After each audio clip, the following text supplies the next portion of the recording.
নমস্কার বন্ধুরা, আমি পলাশ বিশ্বাস আর আপনারা দেখছেন পলাশ বিশ্বাস ভিডিওস। আশা করি আপনারা প্রত্যেকে ভালো আছেন আর আপনাদের বাগানের গাছগুলিও ভীষণ ভালো আছে। বন্ধুরা, আজকের থাম্বনেল টাইটেল থেকে বুঝতেই পেরে গেছেন যে কোন বিষয় নিয়ে আলোচনা করতে চলেছি। হ্যাঁ বন্ধুরা, ব্লু হিবিস্কাস বা নীল জবা, এই নীল জবা গাছের পরিচর্যা এবং যারা এখনও প্রতিস্থাপন করেননি তাদের মাটি নতুন জবা গাছ এনে কীভাবে প্রতিস্থাপন করবেন সেই মাটি বলে দেব। কি পরিচর্যা মার্চ মাসে গ্রহণ করতে হবে যাতে করে অজস্র পরিমাণে ফুল কিন্তু আপনারা পাবেন। দেখুন আমার গাছে কিন্তু কুঁড়ি চলে আসছে, তো যাদের পুরনো গাছ রয়েছে তাদের গাছেও আশা করি চলে এসেছে। মাটিটা খুঁড়ে রেখে দিয়েছি, এইভাবে ধার দিয়ে খাবার দিয়ে আবার মাটি চাপা দিয়ে জল দিয়ে দেবো সেই কারণে। আর অবশ্যই যে কেয়ারগুলো বলবো একটু ধৈর্য ধরে 10টা মিনিট ভিডিওটা দেখার অনুরোধ রইল। আশা করি সমস্ত কিছু বুঝে যাবেন একটু ধৈর্য ধরে দেখলে। আর যে কেয়ার বলবো একদম মেপে মেপে সেই কেয়ার যদি আপনারা করেন তাহলে দেখবেন যে এই নীল জবা গাছে ফুলের কমতি হবে না, প্রচুর পরিমাণে ফুল পাবেন। আর তার আগে বলে নিই যে যারা নতুন জবা গাছ এই নীল জবা এনে বসাবেন তারা মাটিটা সয়েল মিক্সচারটা কিভাবে বানাবেন। আপনাদের যে গার্ডেন সয়েল আছে সেটা 40% নেবেন, তার সাথে 30% নিয়ে নেবেন লাল মোটা দানার বালি। একদম ওয়েল ড্রেনের সয়েল তৈরি করতে হবে, সেই জন্যই এই প্রক্রিয়া। আর বালিটা ভালো করে ধুয়ে নেবেন 2-3 বার যাতে নোনা ভাবটা কেটে যায়। তাহলে 40 আর 30 70% হলো।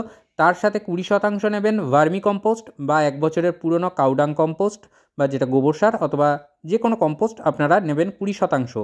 বা বাকি রইল যে 10%, সেই 10%তে আপনারা নিতে পারেন ধানের চিটে অথবা কোকোপিট।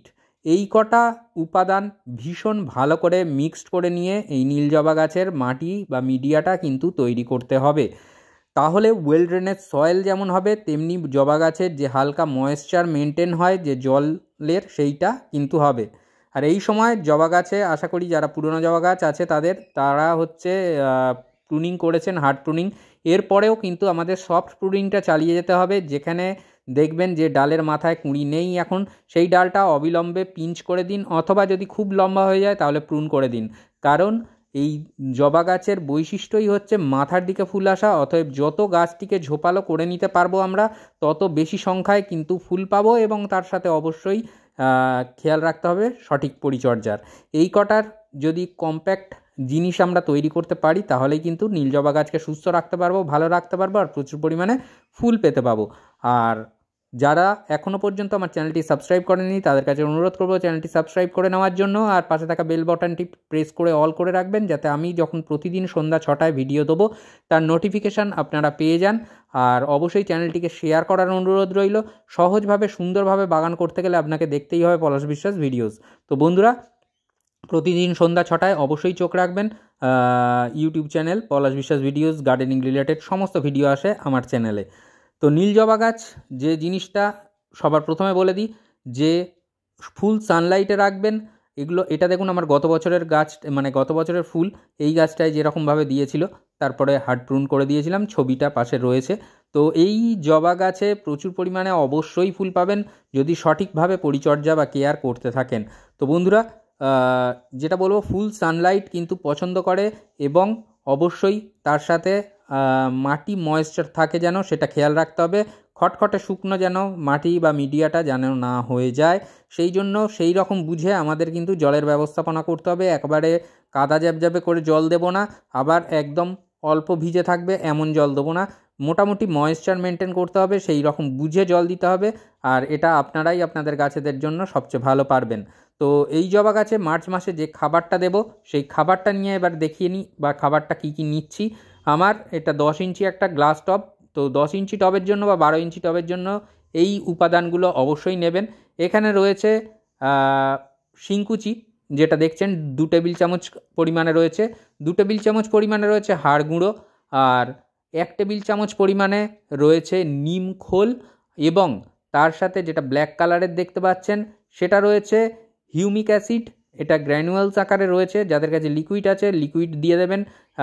মোটামুটি 10 ইঞ্চি টবের জন্য এক চামচ 1 টেবিল চামচ নিয়ে জলের সাথে ভালো করে গুলে দিয়ে দেবেন। আর এইটা যেটা দেখতে পাচ্ছেন রাসায়নিক সার সাদা রঙের হালকা লালচে বর্ণের আছে, তো ফোনেতে যখন ভিডিও করছি তো তখন এরকমই এসেছে কালারটা।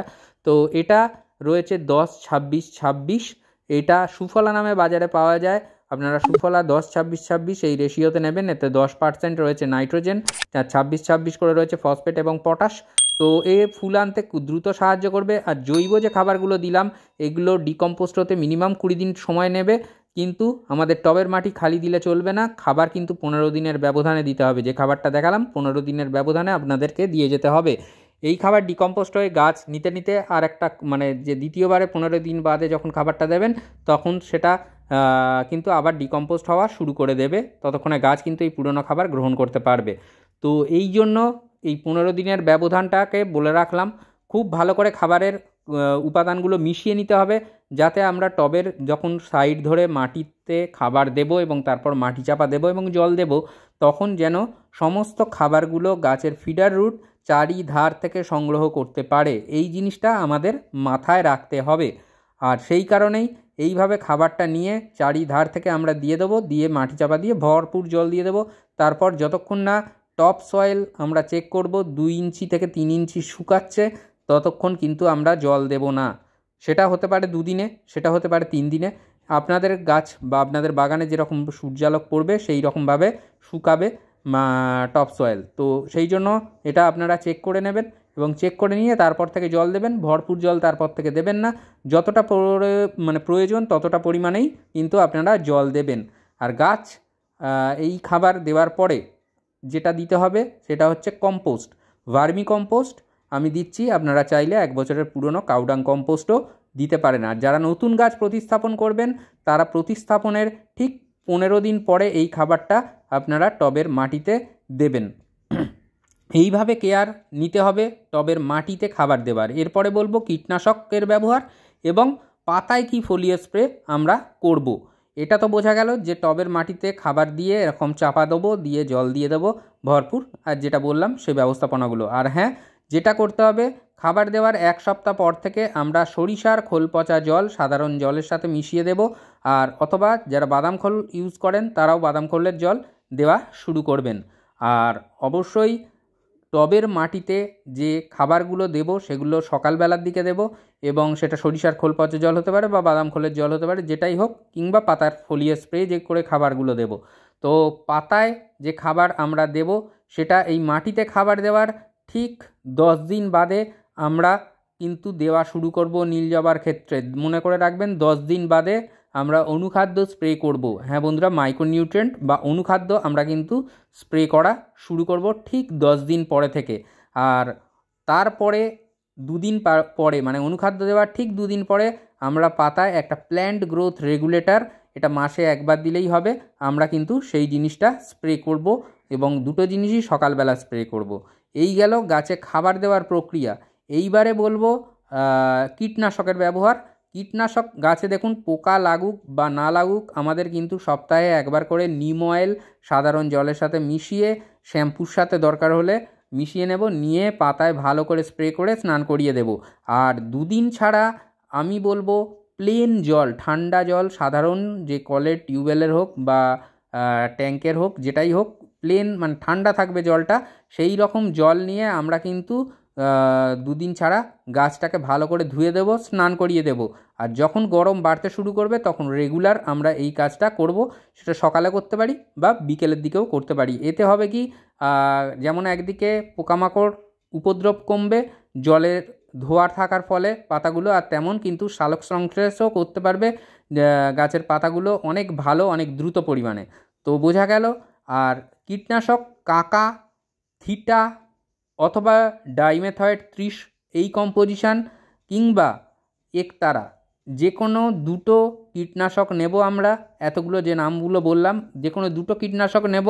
10 দিনের ব্যবধানে কিন্তু আমরা গাছের পাতায় বিকেলবেলা সূর্যাস্তের পর আমরা কিন্তু স্প্রে করব, এবং অবশ্যই সেটা 10 দিনের ব্যবধানে রাখতে হবে। অল্টারনেট করে করব, মানে এই সপ্তাহে যদি কাকা করি তারপরে 10 দিন বাদে আমরা কিন্তু ডাইমেথয়েড 30 কম্পোজিশন, এই কম্পোজিশনে কীটনাশক আমরা স্প্রে করব।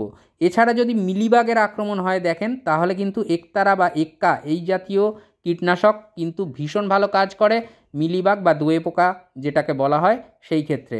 জাপ পোকা হলে আপনারা কাকা অথবা ডাইমেথয়েড 30 এই কম্পোজিশনের যে কোনো কীটনাশক ব্যবহার করবেন। আর এখন কোনো ফাঙ্গিসাইডের ব্যবহার করার দরকার নেই এই জবা গাছের মাটিতে। যারা প্রতিস্থাপন করবেন তারা একবার ফাঙ্গিসাইড জল আপনারা কিন্তু টবের মাটিতে দিয়ে দিতে পারেন প্রতিস্থাপনের সময়। আশা করি ভিডিওটা বুঝতে পারলেন এবং সঠিকভাবে বোঝা গেল। যদি এর পরেও কোনো রকম প্রশ্ন থাকে তাহলে অবশ্যই কমেন্ট বক্সে প্রশ্ন করবেন, আমি সকলের প্রশ্নের উত্তর দিয়ে থাকি। তো এই ছিল মোটামুটি নীল জবা গাছে মার্চ মাসের কেয়ার। গাছ ভরাবেন ফুলে কিভাবে, তো এই কেয়ারটা করুন, গাছ ফুলে ভরে যাবে। আজকের মতো এ পর্যন্তই, আবার আসছি আগামী দিন নতুন কোনো ভিডিও নিয়ে। ততক্ষণ সকলে সুস্থ থাকুন, ভালো থাকুন, প্রচুর গাছ লাগাতে থাকুন, আর অবশ্যই দেখতে থাকুন পলাশ বিশ্বাস ভিডিওস। নমস্কার বন্ধুরা, খুব ভালো থাকবেন সকলে।